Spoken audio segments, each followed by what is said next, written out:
jo crec que ha estat un privilegi, la veritat ho dic, perquè vull dir, qui ho havia d'imaginar aquell dia que vaig anar allà i vaig veure aquelles muntanyes, vaig pensar, ostres, això sí que són muntanyes, no? I que bonic, no? I que m'agradaria venir aquí i tal.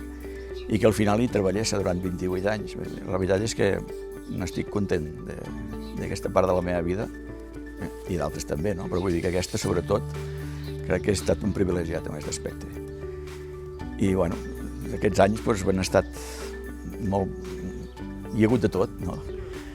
Perquè, clar, a l'inici vaig començar a treballar al parc l'any 1990, i llavors no teníem res. Amb una sabata i una espardenya vam començar, perquè recordo sempre que teníem un punt d'informació allà en una casota pobra que quan venia la gent a informació li donaves, després havien de passar una visual i havies de desmuntar l'oficina que treballaves tu i posar les cadires perquè entressin, muntar cadires plegables, tornar a desmuntar, agafar les carpetes, tornar-les a posar a puesto. I això va ser una mica temps heroics, no? Jo penso que el que ve la gent, el primer que venen a buscar la gent és el paisatge, no?